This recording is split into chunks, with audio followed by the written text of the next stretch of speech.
സുന്ദരിമണിയായിട്ട് ഇവളിതടുത്തേക്കതല്ലേ നിങ്ങൾ ആലോചിക്കുന്നത്.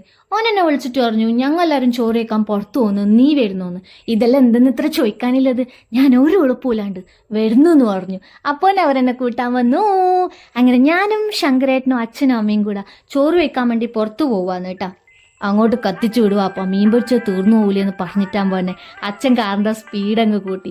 കപ്പലോടിച്ച അച്ഛന് എന്ത് സ്വിഫ്റ്റ്. നല്ല മഴ, ചൂട് ചോറും മീൻ പൊരിച്ചതും മാത്രം ലക്ഷ്യം വെച്ച് ഞങ്ങൾ പോകുന്നത് മാണിക്കോത്തുള്ള ദാ കാണുന്ന ഹോട്ടൽ ശ്രീനാരായണയിലേക്കാണ്. ഞാനിവിടെ ആദ്യമായിട്ടാണ് ഇവിടുത്തെ മീൻ പൊരിച്ച അടിപൊളിയാന്ന് പോലും. ഇതിൻ്റെ അകത്തേക്ക് കയറുമ്പോൾ തന്നെ നല്ല വിശാലമായിട്ടുള്ളൊരു ഡൈനിങ് ഉണ്ട്. പക്ഷെ കയറുമ്പോൾ തന്നെ ഫസ്റ്റ് റൈറ്റിൽ ആഹാ നല്ല മീൻ പൊരിക്കുന്ന കാണാൻ പറ്റും.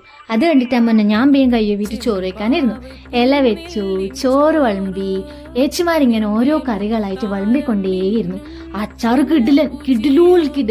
ഇവിടെ സാമ്പാറും ഉണ്ടായിന്, മീൻകറി ഉണ്ടായിരുന്നു. ഞാൻ രണ്ടും മേടിച്ചു. അതുകൊണ്ട് രണ്ടും അടിപൊളിയാന്ന് എനിക്ക് മനസ്സിലായി. അപ്പോഴെല്ലാം നമ്മളെ സ്പെഷ്യൽ ഐറ്റം പൊരിച്ചത് വന്നത്. ഞങ്ങൾ കിളിമീൻ പൊരിച്ചതാ മേടിച്ചത്. അച്ഛനമ്മ എന്ത് മീനാമോ മേടിച്ചത് ഞങ്ങൾ ശ്രദ്ധിച്ചിട്ടേയില്ല. പിന്നെ എനിക്ക് നിങ്ങളോട് പറയാനുള്ളത് ഇതിന്റെ ചുറ്റുപാടാണ്. ഓലയെല്ലാം മേഞ്ഞ് നിലത്ത് നല്ല ജില്ലിയെല്ലാം പാവി നല്ല അടിപൊളി ഒരു സെറ്റപ്പ്. ഇങ്ങനെ ചോറ് വയ്ക്കാൻ നല്ല പാങ്ങല്ലേ. രണ്ടാമത് പപ്പടം ചോദിച്ചു കഴിഞ്ഞാൽ തല്ലുണ്ടാക്കുന്ന ഈ കൊച്ചു കേരളത്തിൽ എനിക്കവർ 2 പപ്പടം തന്നു, അതും ചിരിച്ചുകൊണ്ട്.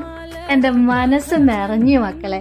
അങ്ങനെ ഞങ്ങളെ ചോറ് വയ്ക്കലും പായസം കുടിക്കലും വീഡിയോ എടുക്കലെല്ലാം കഴിയുന്നവരെ അച്ഛനും അമ്മയും ആ ഏച്ചിമാരോട് വർത്താനം പറഞ്ഞുകൊണ്ടിരുന്നു. എല്ലാം കഴിഞ്ഞ് ക്യാഷിൻ്റെ അടുത്ത് വന്നപ്പോൾ ശങ്കരേട്ടൻ എനിക്ക് 2 മൈസൂർ പാക്ക് മേടിച്ചു വന്നു. അതും തിന്ന് മെല്ലെ നടന്ന് കാറിൻ്റെ അടുത്ത് എത്തുമ്പോഴത്തേക്ക് എൻ്റെ ഫ്രണ്ട് സീറ്റ് അങ്ങ് പോയി കിട്ടി. ബാക്ക് സീറ്റിലിരുന്ന് എനിക്ക് ഹെഡ് മസാജ് എന്നൊരു പണിയും കിട്ടി. But I was happy.